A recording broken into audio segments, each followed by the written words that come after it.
What is going on, guys? It is Wrestlelamia here, back with some more news. Join us now as we look at the wildest news stories and rumors you need to know, including more details on WWE releasing Andrade, heat on Charlotte Flair, WWE makes a major change to the Wrestlemania main event and why, Randy Orton's wife not happy with Alexa Bliss, and much more. Be sure to subscribe and hit that notification bell for daily wrestling videos and follow us on Facebook for exclusive lists. Now let's hit the intro and get straight into the first story.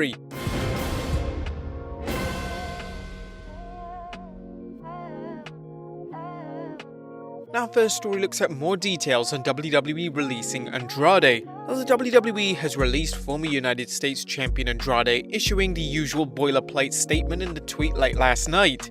As reported last week, Andrade requested his release, but he was initially denied. Yesterday, Andrade tweeted good news, leading to speculation that he might be getting his release after all. According to Fightful Select, there was considerable surprise backstage that the WWE reversed its position. The question now is whether Andrade has to wait before going to work for another promotion. According to Wrestling News' Paul Davis, Andrade is now free to work elsewhere for any wrestling company in the world. Presumably, he will draw interest from companies in Mexico, New Japan Pro Wrestling, Impact Wrestling, and All Elite Wrestling. If Andrade is not bound by a no-compete clause, he could show up in another promotion as soon as this week.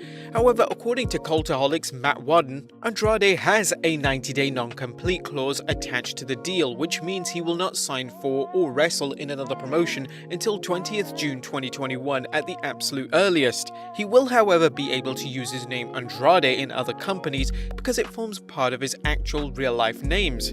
Nonetheless, while Andrade would seem to be in demand in several promotions, Jim Ross cautioned Andrade during a recent Grillin' JR podcast, saying, "I'm surprised during this COVID climate that people are asking for their release. It's probably not the smartest thing to do." Judging from Ross's comments, he doesn't see Andrade as a top star who should be signed. "If I were Andrade, I hope he's thought it out. Right now, the most significant thing in his timeline is that he's dating and living with Charlotte. That's his claim to fame. He's a good worker, don't get me wrong. He looks great, but right now he hasn't distinguished himself. He's another guy, a very talented other guy." It bears repeating that AEW needs to be cautious about bringing more WWE talent in right now, as they're already getting a reputation that they're becoming WWE light. But where do you think Andrade will end up? Personally, I don't think that Andrade is going to go to AEW. I think he's going to go back to Mexico, work a number of matches there before coming back to the US, looking at a major promotion. In all honesty, I don't think AEW will know what to do with Andrade. Plus, they got too much talent to handle that they don't even know what to do with. But where do you think Andrade will end up? Let us know in the comments down below. Now, the former NXT champion tweeted his thanks to several individuals for his time in WWE. "I want to thank Triple H, Paul Heyman, and William Regal for all these years and great support that they gave me all these years. Also to fans who are always supporting me. A big hug to all the talent and workers who always behaved kindly to me. Honestly, what a classy guy, and most wrestlers would be bitter if they didn't get the chance that they deserved in the WWE. But not Andrade. His successful run in NXT seemed to follow on the main roster when he won the United States Championship, getting an uppercard push on Raw when Paul Heyman served as Executive Director of Creative. However, Heyman's departure led to Andrade losing his push, and he's been off television for months following the 2020 draft. But whilst Andrade has been given his release, what about Charlotte Flair? Does she have heat with the WWE? Now, the situation concerning Charlotte Flair's absence from WrestleMania 37's poster is getting more interesting. We reported on Flair's curious absence from the poster, particularly since WWE seemed to be building up to Flair versus Raw Women's Champion Asuka at this year's Showcase of the Immortals, but now Dave Meltzer is reporting that there may be some sort of issue with Flair's absence. Dave Meltzer commented on the situation during a recent Wrestling Observer Radio, bringing up Flair's upcoming role in the made-for-TV movie Walking Tall, and whether it has anything to do with her sudden absence from WrestleMania's promotional materials. "She's doing the movie. As far as Charlotte and WrestleMania, they're definitely avoiding me on that one. There's definitely a story that's not the movie, because if it was the movie, it wouldn't be hidden. It's definitely something that's behind hidden as far as what's going on with Charlotte Flair." While Andrade's release may have something to do with Flair's situation, there has been no word about Flair being upset with her fiancé's previous burial. Next up, Randy Orton's wife not happy with Alexa Bliss. Alexa Bliss pinned Randy Orton in an intergender match at Fastlane, getting some help from the Fiend, who showed up late in the bout to deliver a Sister Abigail on Orton. Now it looks like Randy Orton's wife Kim Marie isn't thrilled with Bliss's actions as she recently tweeted, "Alexa Bliss, you might have just f***ed up, little girl." So why is Mrs. Orton so upset with Bliss? Well, it likely has to do with the naughty manner in which Alexa finished off Orton, straddling him as she covered him for the 1-2-3.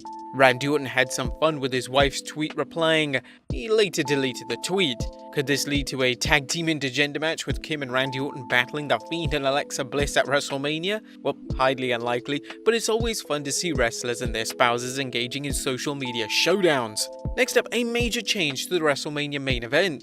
Last night's Universal Championship defense by Roman Reigns against Daniel Bryan led to a controversial finish, leading some fans to believe that WrestleMania 37's main event is going to be changed. As noted in our Fastlane recap video, Daniel Bryan accidentally hit Edge with a steel chair before locking the Yes Lock in on Roman Reigns, with the Tribal Chief tapping out. Unfortunately, there was no referee present and Edge subsequently laid out Bryan, allowing Reigns to win. Now it appears that the previously booked Edge vs Roman Reigns Mania match could be a triple threat match. Now this is still awaiting confirmation, but if it does happen, what's the reason for Mr. McMahon modifying the match? Well, Dave Meltzer seems to think he knows why and discussed this on the Wrestling Observer Radio. The story on this is when Vince decided to tear up the show. He wanted some changes. He wasn't satisfied. Evidently, this is the match he wanted changed, the key match. There were all kinds of ideas thrown around, and from what I was told, most of them weren't good, but this was the best of the ideas, was to make it a three-way. You may recall Vinnie Mac's outrage when the Edge vs Roman Reigns match was leaked before it was officially announced. Meltzer seems to feel McMahon is going with the idea that if two wrestlers are good, adding a third will make things even better. The idea is that it's three guys who are really good workers. I thought it was one of those things where they were afraid that Roman Reigns was going to get cheered against Edge and F up the match. I thought that, but it's not the reason. I think he just felt that it wasn't what he wanted, and it was what he wanted, and now it wasn't what he wanted. So Daniel Bryan is in there and Edge is a heel, which I guess is what he wanted. So there you go. What do you think of this change to the Edge vs Roman Reigns match? And do you think Edge is now a fully blown heel? Is it a good idea if Edge is turning heel? What's the reason behind the move? Let us know in the comments down below.